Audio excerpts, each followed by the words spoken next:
Graça e paz a todos, irmãos. Sejam todos bem-vindos. Nós vamos começar, graças a Deus, a primeira aula dos nossos estudos bíblicos aqui na congregação da Igreja Batista, aqui em Alto Ferrão. E eu quero agradecer aí a presença dos irmãos, de todos vocês. Esse nosso momento aqui a gente vai fazer o possível para ficar gravado, para que os irmãos que faltaram possam ter acesso a esse conteúdo, e assim nós vamos fazer, tá certo? Eu queria começar, irmãos, chamando a vocês para a gente começar com uma oração inicial, e depois a gente parte para o nosso estudo bíblico, amém? Nós estamos, Pai, diante da Tua presença, neste momento, neste domingo, dia 13 de julho de 2025, nós queremos pedir, meu Pai, a tua direção para esse momento, que o Teu Espírito, ó Deus, nos capacite, nos dê sabedoria para nos achegarmos diante da Tua palavra e podermos aprender, Senhor, dela, aprender sobre o Seu caráter, sobre o modo que o Senhor quer que a igreja caminhe neste mundo. Nós queremos ser instruídos pela Tua palavra. Senhor, abençoa as nossas vidas, me abençoa, Senhor, para que eu possa ministrar esse estudo. Embora minhas falhas, eu peço que o Senhor me capacite, me dê condição para que eu possa expor todo este material que diz respeito à Tua palavra. Que ela seja o guia de nossas vidas, em nome de Jesus. Amém. Irmãos, então, o nosso estudo, nós vamos ser guiados aqui pelo o trabalho de um pastor batista americano chamado Mark Dever. Ele é um pastor bem-sucedido, né, dos Estados Unidos, pastoreia uma igreja batista, uma igreja em crescimento, uma igreja de doutrina sólida, e ele analisou a palavra de Deus no sentido histórico da história da igreja. Ele fez um estudo geral, né, e ele chegou à conclusão que a igreja verdadeira, ela tem algumas marcas. Ela tem algumas características que fazem que uma igreja seja uma igreja verdadeira, uma igreja saudável. Sem essas características, de acordo com esse estudo, a igreja, ela pode ser verdadeira, mas ela pode estar doente. E o que eu queria fazer ao trazer esse estudo para a nossa congregação é que a gente coloque a nossa congregação assim em perspectiva. A gente dê uma olhada na nossa congregação e aplique essas características na nossa congregação para a gente poder examinar se a nossa congregação ela atende a esse padrão. Ou seja, se a nossa igreja é uma igreja saudável. Vocês estão entendendo até aqui? Pronto. Ser uma igreja não saudável não significa que é uma igreja falsa, certo? Apenas ela não está ativa em todas as suas capacidades. Ela não está alinhada com o seu projeto e desenvolvendo o trabalho que Deus tem para a igreja local. Por isso ela está doente. E a causa de sua doença é porque ela não tem as características que fazem uma igreja saudável, certo? Então, o nome desse trabalho, desse pastor batista, é As 9 Marcas de uma Igreja Saudável, certo? Esse é o grande tema de todo o estudo que ele fez. Aqui, para os propósitos da nossa congregação, eu separei essa introdução a esse estudo em 2 momentos. No primeiro momento, que é esse aqui, a gente vai ver o conceito de igreja, para a gente ter uma base, a gente entender o que é uma igreja, certo? Talvez se eu pedisse aos irmãos assim, em uma frase, o que é uma igreja, vocês teriam a definição de vocês. Mas daí a gente saber se a nossa concepção de igreja, o nosso pensamento de igreja, será que ele está alinhado com o que historicamente os mestres da igreja entendem como uma igreja verdadeira? Vamos lá, eu sei que cada um de vocês tem a sua definição aí particular.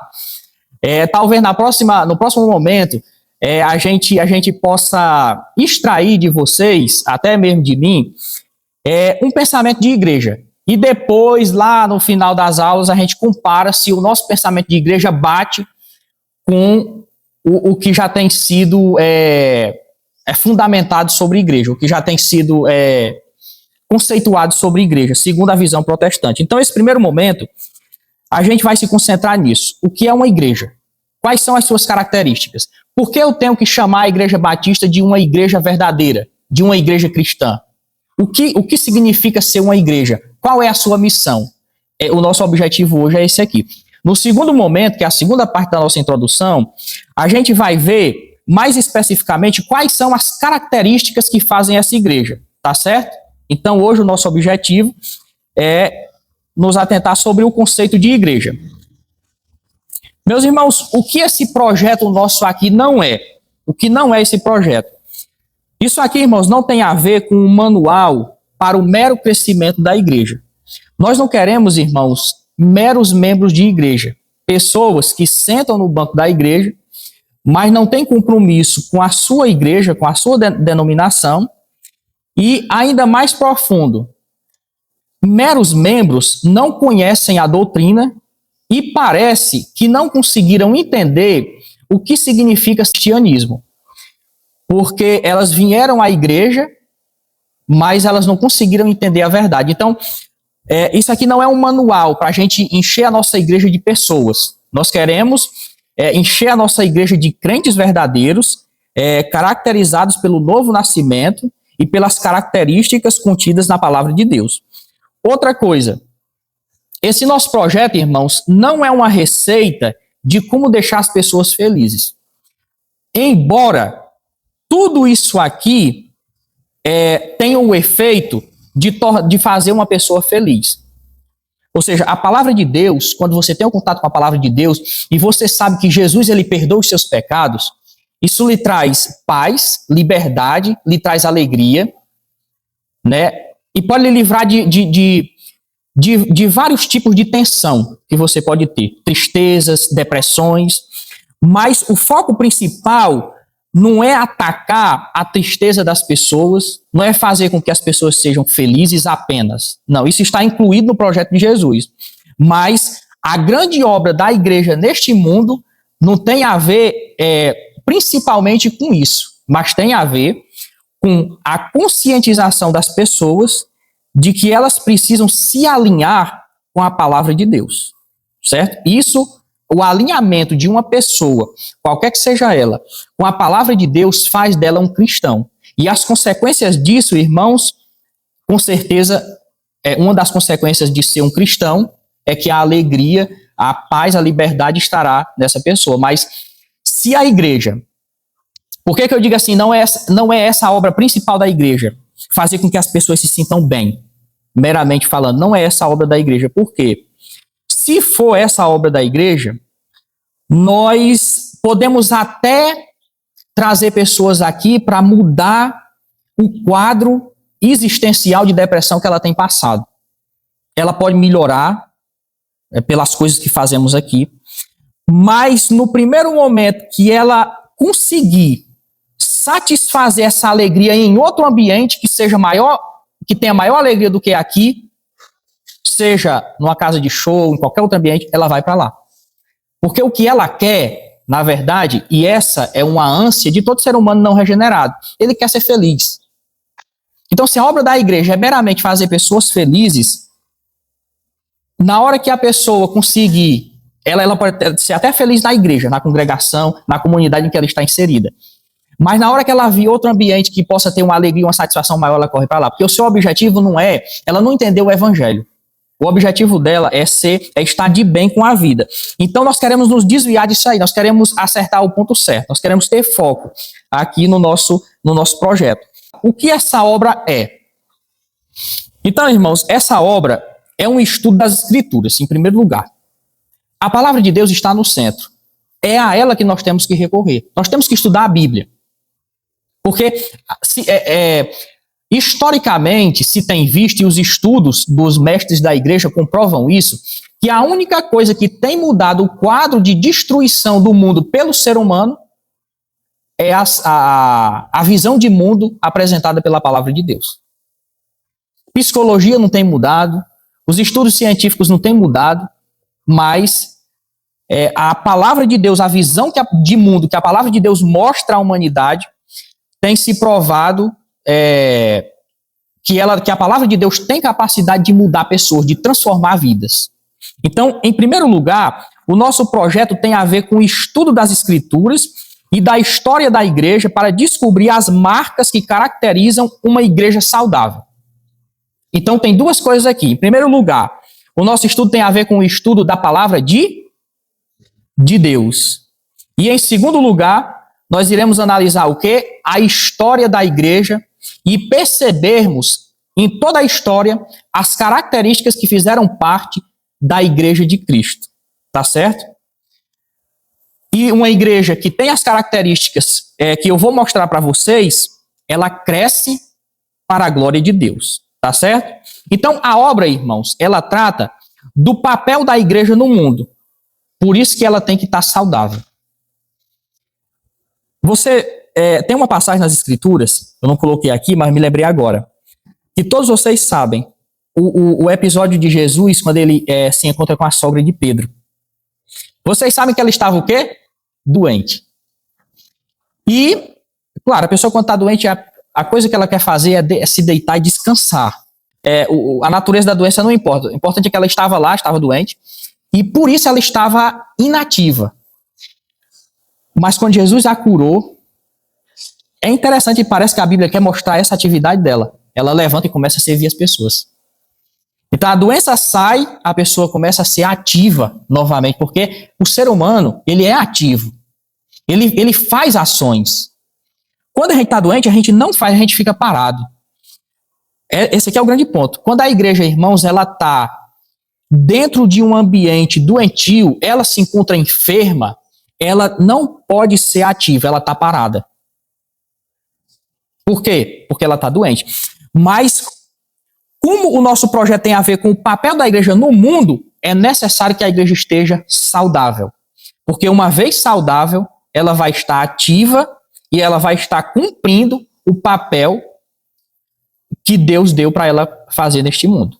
Certo? Que é, em linhas gerais, expressar o caráter de Deus neste mundo. Certo? Nós vamos ver que essa é uma das definições da igreja, expressar o caráter de Deus no mundo, mas a gente vai aprofundar essa ideia aqui.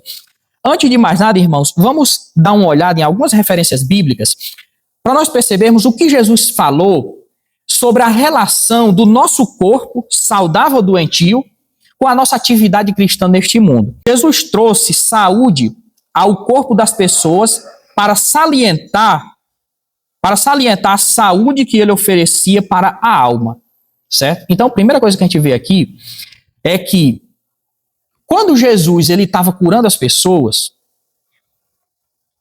Jesus estava mostrando que a parte espiritual da pessoa, ela estava doente. E, portanto, irmãos, o importante não era só a cura física, como a maioria de nós queremos. Mas, ao curar a pessoa, Jesus estava chamando a atenção para a ideia de que nós, espiritualmente, estamos doentes e, mais profundamente, mortos. Só que ele não dizia isso diretamente, como nós não dizemos hoje diretamente para as pessoas que você está morta em seus delitos e pecados, como está registrado como está escrito em Efésios, capítulo 2. Nós tentamos mostrar isso de outras maneiras. Através do pecado, através da doença do corpo, a gente tenta mostrar a doença da alma. E que a alma, estando doente, ela está debaixo de condenação.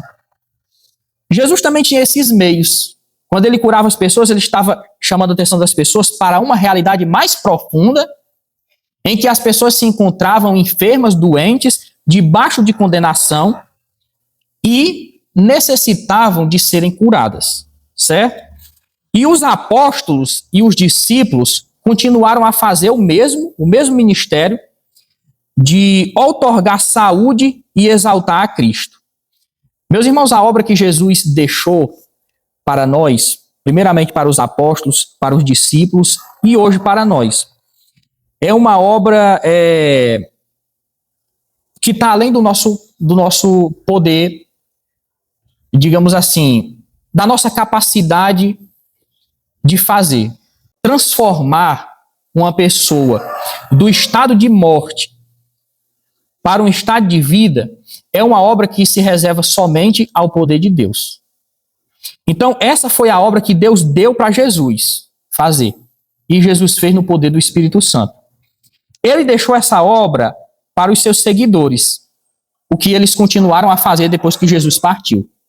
É tanto que quando Pedro cura o paralítico no templo, ele diz que aquilo ali foi uma ação de Deus, que ele mesmo não tinha poder para fazer aquilo, né?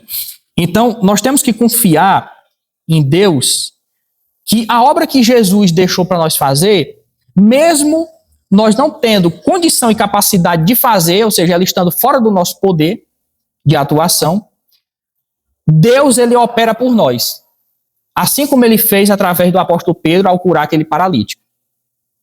Ele também pode usar as nossas vidas para curar a alma das pessoas.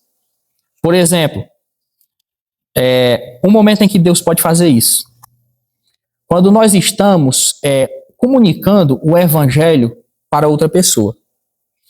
Nós estamos falando, e isso tem a ver com a nossa realidade humana, a nossa voz, mas a parte espiritual é que o crente ele sempre tem que estar naquela expectativa quando ele está comunicando a verdade.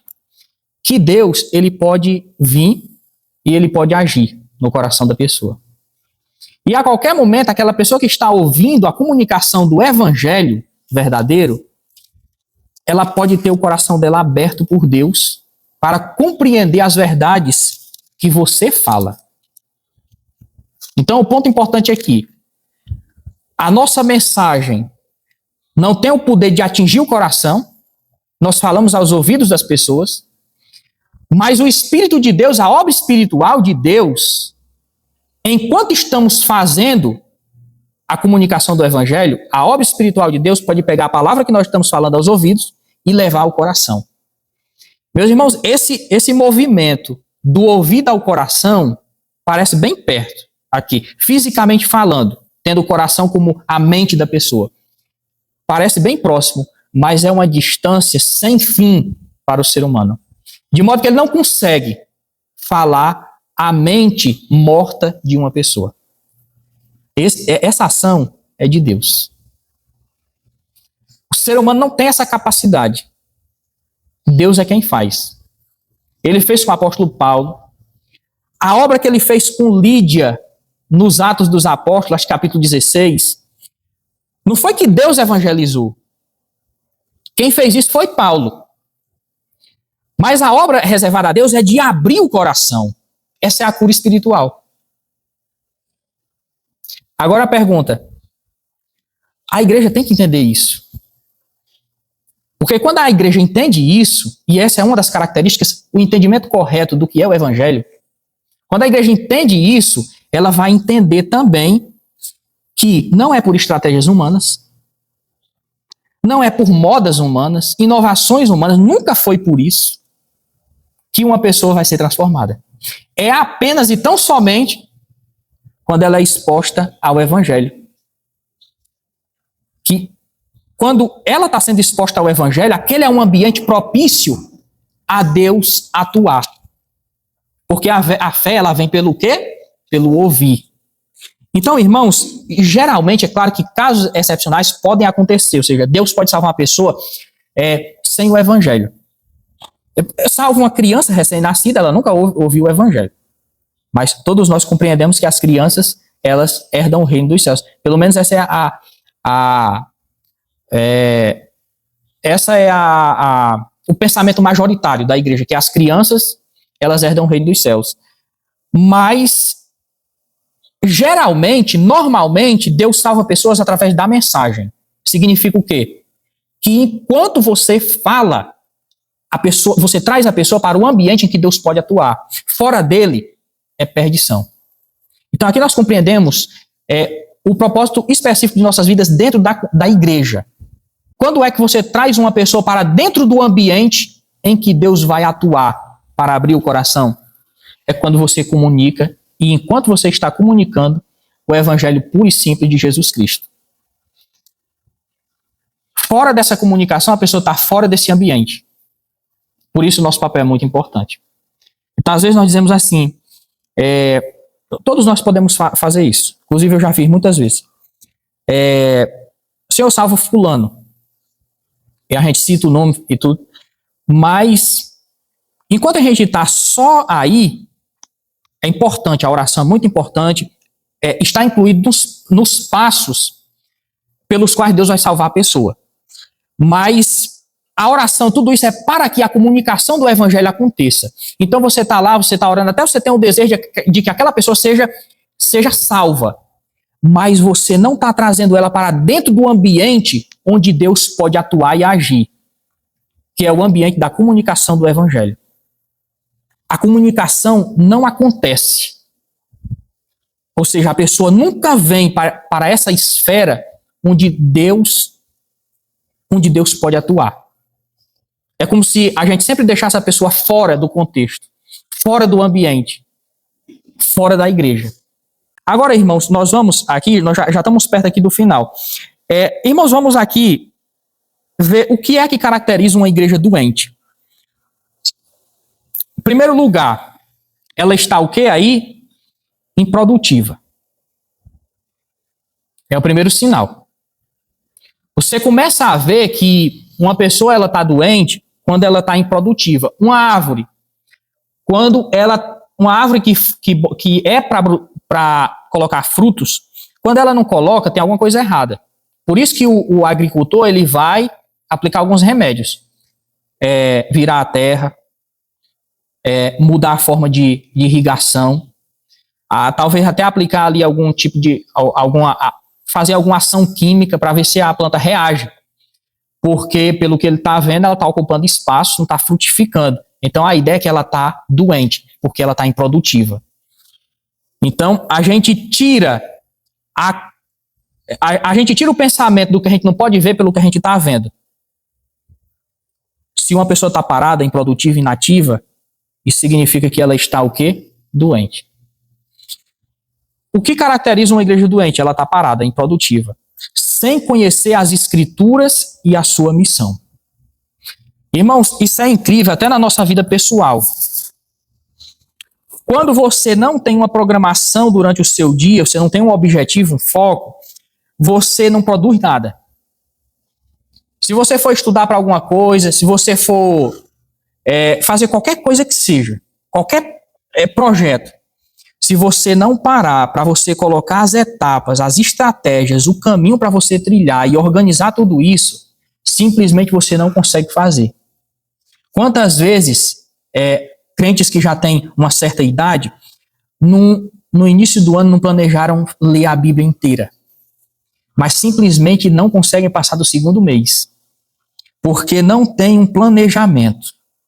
Irmãos, para obras grandes, melhor dizendo assim, obras grandes necessitam planejamento. Quando eu estava cavando a fossa da nossa casa, e aquilo era uma obra grande para mim, só para mim, eu fiz um planejamento, e eu fiz mesmo. Todo dia eu tenho que cavar tanto. Se eu conseguir cavar tanto, em tantos dias eu consigo atingir 3 metros de profundidade.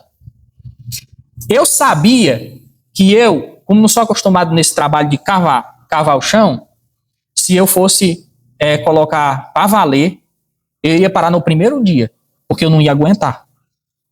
Tem que ter estratégia. Era uma obra muito grande para mim. Então eu dividi em pequenas porções que ao fazer eu ia conseguir atingir o propósito maior, que era cavar uma fossa de 3 metros por 1,70 de diâmetro. É bastante grande e profundo. Eu consegui, graças a Deus, porque eu dividi em sessões pequenas, que eu podia concluir as pequenas sessões, e ao concluir as pequenas sessões, as pequenas porções, juntando todas, eu ia conseguir fazer a obra grande, que se eu tentasse de uma vez eu não conseguia fazer. Irmãos, uma obra como ler a palavra de Deus toda, requer um planejamento. Que se você não fizer, você talvez não consiga concluir o seu objetivo. Nós temos que conhecer as Escrituras Sagradas e saber qual é a nossa missão. Se você não tem uma missão, se você não tem um objetivo, um alvo, um caminho, todo caminho serve. Tudo que você vai fazer, você acha que vai servir para atingir algum propósito. Mas, irmãos, nós temos que descobrir qual é a nossa missão. a missão da igreja, a missão do crente individualmente. E ao saber isso, meus irmãos, nós podemos sentar, planejar, ver as estratégias para que nós possamos alcançar o objetivo e a nossa missão. Então, primeira coisa de uma igreja doente, ela não conhece as escrituras, ela não conhece a sua missão, ela está improdutiva, ela não organiza nada, ela não planeja nada, não se tem um objetivo, não se traça estratégias, simplesmente não se anda. Igrejas assim, irmãos, tendem, geralmente, a capturar aqueles que não entendem bem as escrituras. Significa o seguinte: você tem uma igreja, é que eu falo de modo geral, com 70, 100 pessoas ali dentro, e todo mundo está fingindo que conhece a palavra de Deus. Quando a nossa vida particular mostra que não. Nós ainda temos medo de lendas, do Saci Pererê, da mula sem cabeça, da curandeira. Até ontem à noite uma oportunidade de eu estar conversando com a mamãe, lá na casa de mamãe. Quantos e quantos evangélicos, quando o filho adoece, leva para a curandeira para curar o quebrante?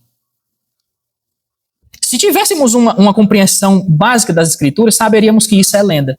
Assim como o Saci Pererê, a mula sem cabeça. Então, irmãos, você tem uma igreja de 70, 100 pessoas e todas estão ali acreditando que conhecem o evangelho, que sabem a sua missão, mas a nossa vida particular parece mostrar que não, parece mostrar o contrário. Outra característica de uma igreja doente, elas tendem a enganar aqueles que são crianças em sua vida espiritual. Quantas pessoas, irmãos, estão amarradas em tradições humanas, em guardas de dias de festas, em restrições que eles chamam dietéticas, encurralados em uma dieta restrita, que se comerem uma carne que não seja, que seja uma carne de porco, uma carne tal, outra coisa, acham que estão pecando contra Deus.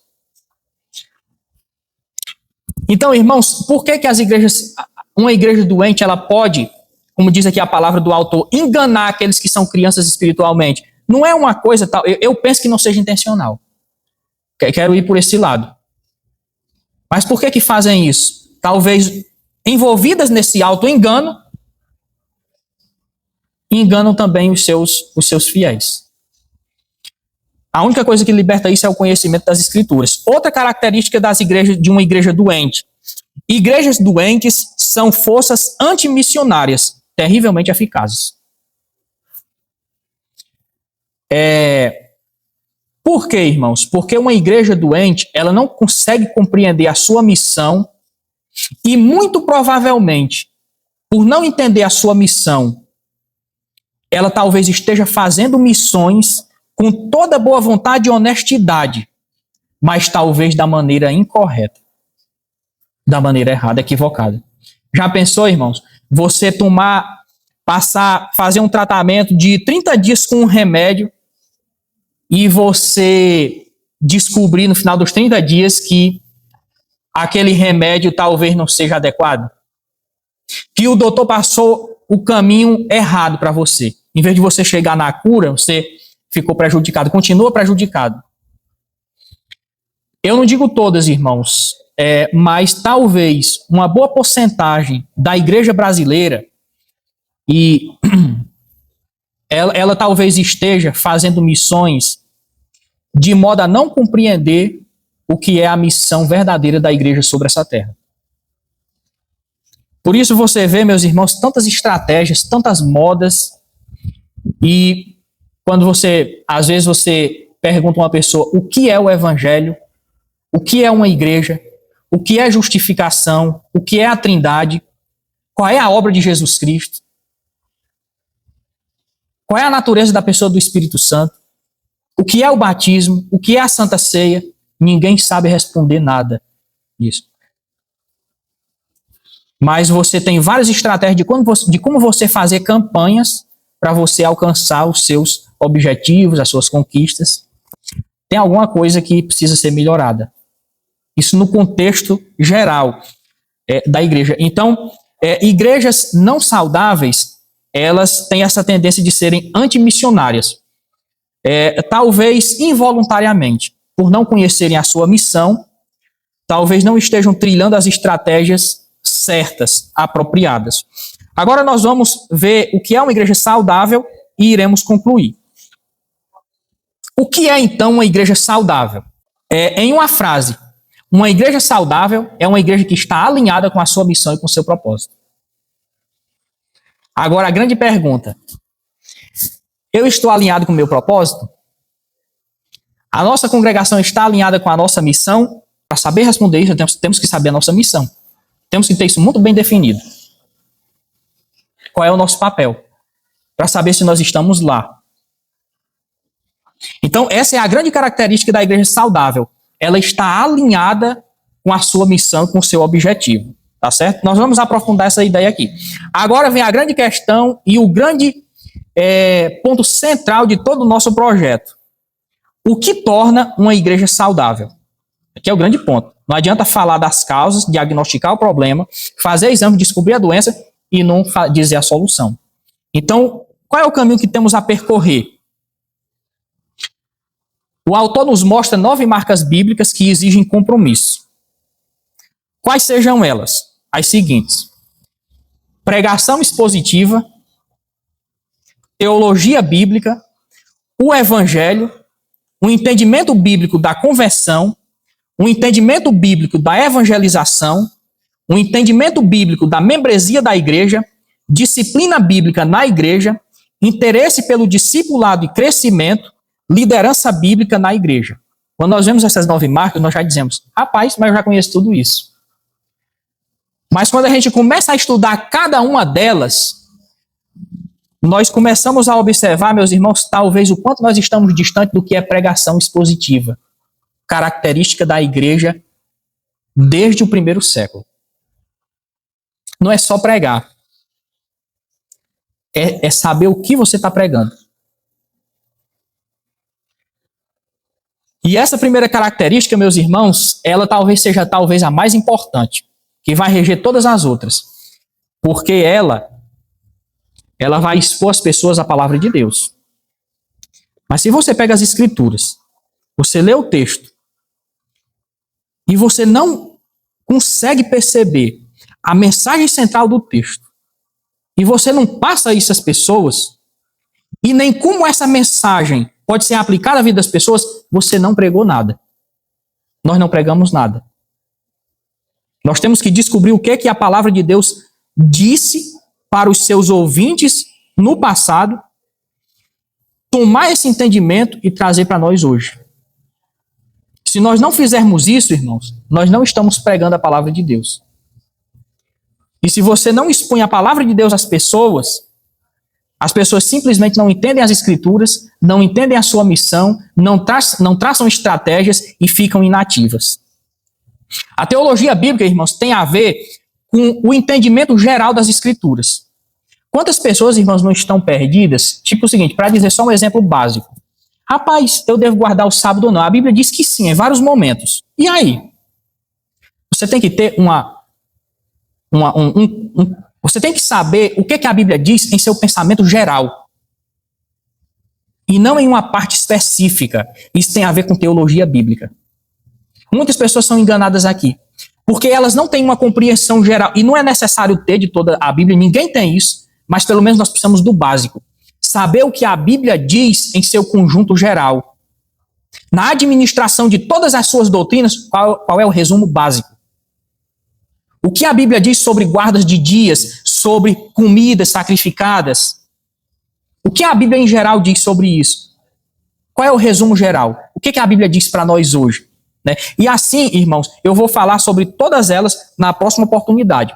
O segundo momento da introdução de nosso estudo será só sobre o entendimento básico de cada uma dessas marcas. A terceira aqui é o evangelho. Será, meus irmãos, que as pessoas, em geral, saberiam definir o que é o evangelho? Em uma palavra? O que é o evangelho em uma frase? O que é o evangelho em uma página? Será o que é o evangelho? Será que é o meu testemunho pessoal? Será que é o testemunho da minha congregação, da minha igreja? Será o que é o evangelho? Nós precisamos fazer essa pergunta para que a gente possa descobrir. E se a gente já sabe, vamos reforçar esse entendimento. Agora eu vou finalizar, irmãos, com o conceito de igreja. O que é igreja? Né? Eu trouxe aqui um documento oficial da nossa perspectiva protestante. Olha como os mestres da igreja definiram igreja. Aqui diz assim, ó. Eis então de que modo a face da igreja se manifesta ante os nossos olhos. Vamos responder agora o que é uma igreja. Muitas pessoas têm um conceito, uma definição. Se eu perguntasse a vocês, igreja é o corpo de Cristo. Igreja é isso ou aquilo. Eu sei que vocês tinham as suas definições. Mas vamos ver o que os mestres da igreja disseram. A igreja se manifesta diante da nossa face da seguinte maneira. Onde a palavra de Deus é sinceramente pregada e ouvida, e vemos que os sacramentos são administrados segundo a instituição de Cristo, não podemos de modo algum duvidar de que ali está uma igreja de Deus. Vocês perceberam aí 3 elementos? Primeiro, tem a ver com a primeira marca de uma igreja saudável. A pregação de quê? Sincera da palavra de Deus. Meus irmãos, para o protestantismo histórico, simplesmente não há igreja onde não há pregação da palavra de Deus.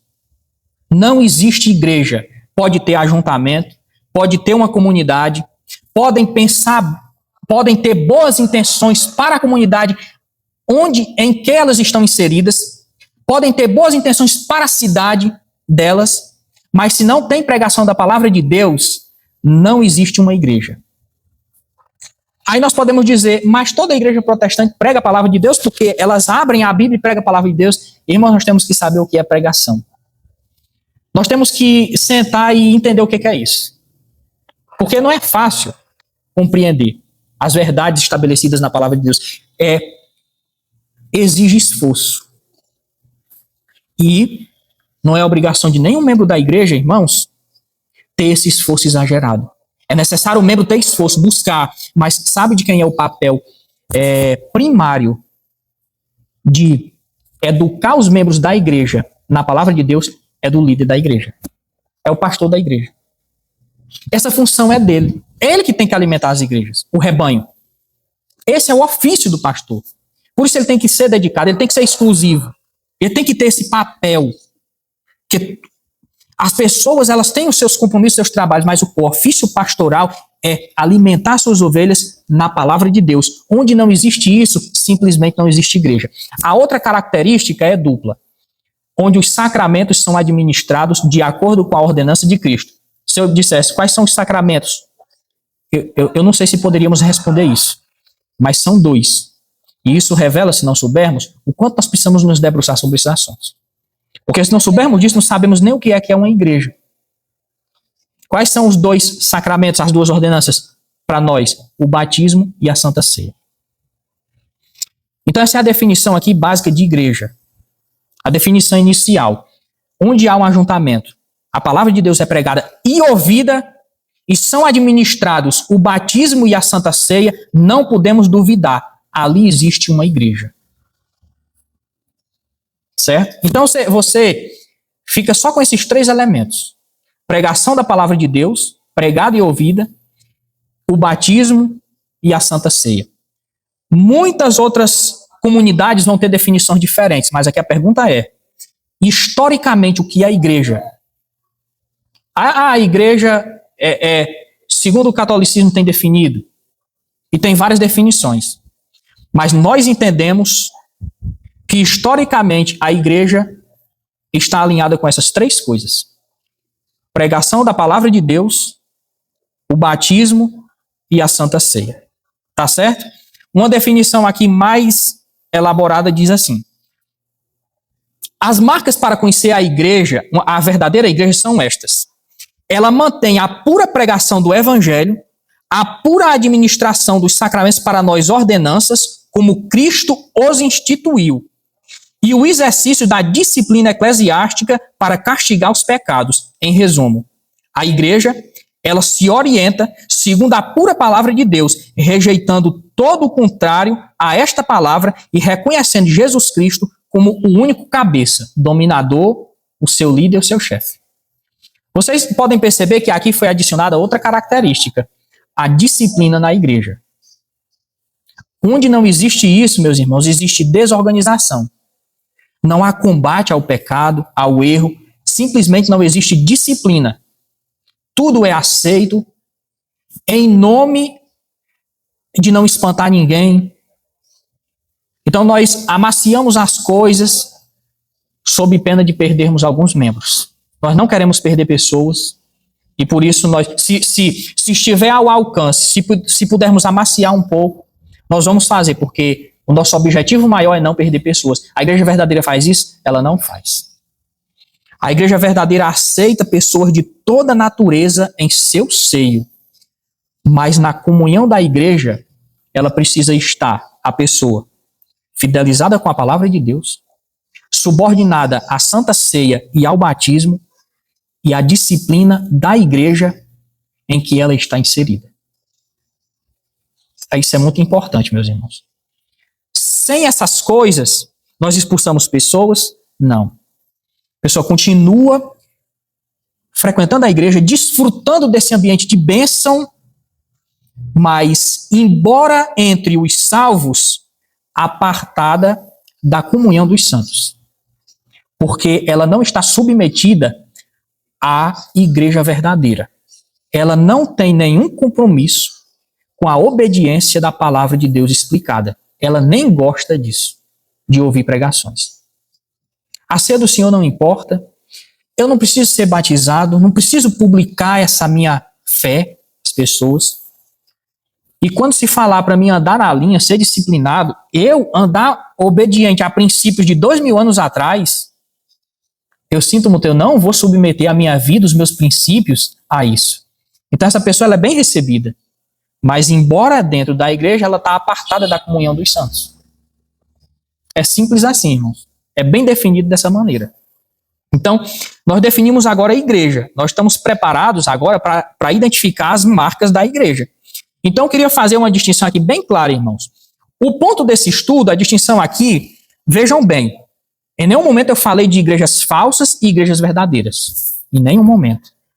Porque eu estou partindo da pressuposição de que todas as igrejas, pelo menos da nossa perspectiva aqui, no nosso contexto, todas as igrejas são, a princípio, verdadeiras.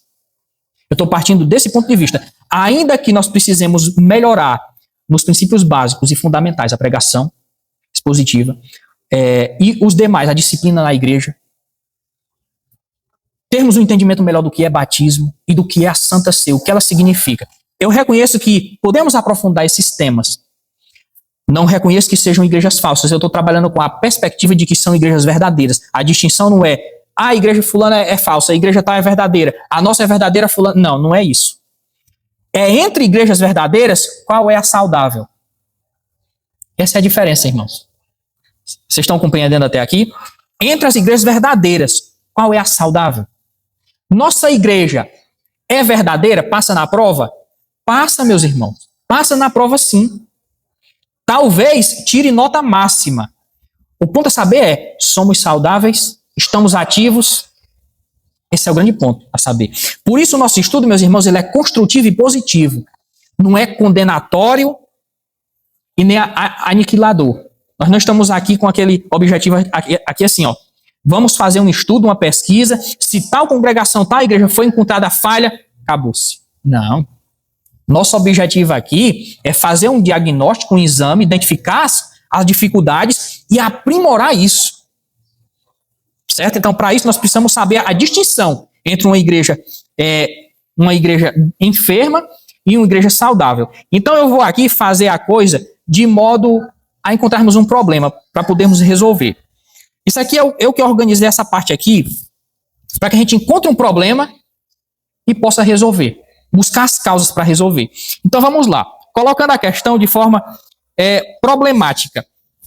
Se a igreja está enferma, não é se ela é falsa, é verdadeira. Se ela está enferma, como diagnosticar o problema? Aqui é o modo como nós vamos agir. Como identificar essa condição? E quais são as soluções a serem administradas para que ela se torne uma igreja saudável. Esse aqui é o grande ponto, certo? E aí, de passagem, irmãos, nós vamos ver aqui por que uma igreja ela adoece. Aqui tinha 5 causas pelas quais a igreja adoece. E então nós iríamos concluir. Mas, se eu colocar isso aqui, eu acho que vai ficar muita coisa. Então nós iremos parar aqui. Eu acho que para o primeiro dia nós estamos satisfeitos. Eu estou bem animado com o que nós já andamos até aqui. Porque se nós entendermos, partirmos da perspectiva de que aqui não é, irmãos, uma questão de fato. É uma questão no campo da possibilidade. Nós estamos trabalhando com a condicional se. Então nós estamos colocando uma condição e a partir dessa condição de enfermidade, descobrir quais são as causas e as soluções para que a igreja se torne saudável. Quando eu digo, não é uma questão de fato, mas uma condicional, eu estou colocando assim, ó. Nós não estamos dizendo que a congregação está enferma. Não é uma questão de fato. É uma suposição para a gente trabalhar a ideia. Se a condição é essa. Vamos supor, se fosse esse o caso. Como identificar? Como trazer as soluções para que esse quadro seja mudado? Tá certo até aqui? Na outra oportunidade, o objetivo será analisar de forma geral as 9 marcas de uma igreja saudável. Antes de entrarmos naquele assunto, eu vou apresentar quais são as causas pelas quais uma igreja adoece. São 5 causas colocadas pelos estudiosos e pelo estudioso batista. Elas são muito importantes. Nós não podemos cair nelas, sob pena de adoecermos. Nós podemos adoecermos. Então, irmãos, até aqui eu estou satisfeito com esse nosso primeiro estudo. Aos irmãos que estão em casa, quero convidar todos vocês para fazer parte desse projeto, para sentarmos ao redor da palavra de Deus. Nós temos um guia prático para estudarmos a palavra de Deus. O que realmente nós estamos estudando é a Bíblia. Estamos sendo apenas guiados por um estudo batista. Então, eu quero convidar os irmãos para, a partir do próximo domingo, de 8 horas a 8h30, nós estarmos na congregação, sentarmos juntos, unidos, no amor de Cristo, para conversarmos sobre as Escrituras Sagradas, descobrirmos as características de uma igreja verdadeira e podermos crescer nesse propósito. Amém? Eu queria abrir o espaço, se algum irmão tem alguma pergunta, alguma consideração, alguma discordância a fazer, poderia ficar à vontade. Quer vir aqui? Sobre a comunicação do evangelho. O que fazer quando o ouvinte tem o seu coração endurecido? O missionário deve, digamos assim, tentar novamente pregar a palavra àquela pessoa? Por coração endurecido, tu quer dizer o quê? Que a pessoa nem recebe? Até aceita naquele momento, mas não tem aquela vontade, aquele gozo de vir à igreja, de aceitar a palavra de Deus e tudo. Certo. A pessoa, ela não rejeita de primeira, né? Ela aceita a sua pregação, a comunicação do evangelho. Acha ali uma coisa bonita e tudo, mas não tem vontade de seguir os princípios morais de ser um cristão. Certo, pronto. Qual é a recomendação aqui? Que eu digo, né? Isso não está baseado em nenhum estudo, apenas aqui uma perspectiva minha. Nós podemos estudar um pouco mais e dar uma resposta mais aprofundada. Mas, a princípio aqui, eu sugeriria um exame do evangelista e depois da pessoa. Na parte do evangelista, o que ele vai fazer? Ele vai revisar o evangelho que ele está comunicando. Se ele está alinhado com o evangelho real e verdadeiro de Jesus Cristo. Principalmente para evangelistas novos convertidos. Então a primeira análise é essa. Você não pode se dar o luxo de errar em não saber o evangelho. Certo? Então, eu quero aqui dizer que você tem que, ao máximo, tentar se isentar de algum ressentimento de culpa. A pessoa não está aceitando por causa de mim.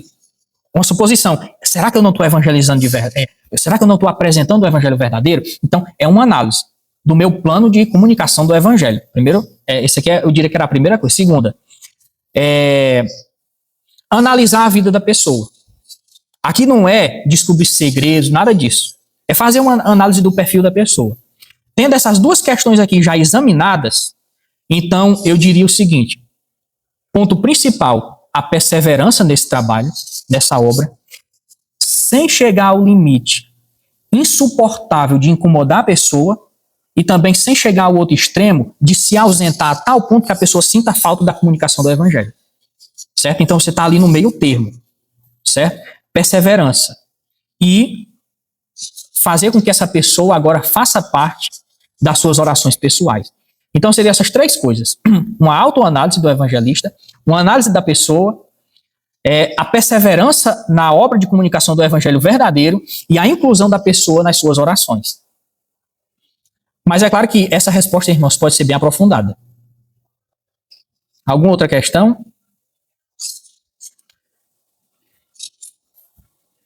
Alguma dúvida sobre a definição da igreja?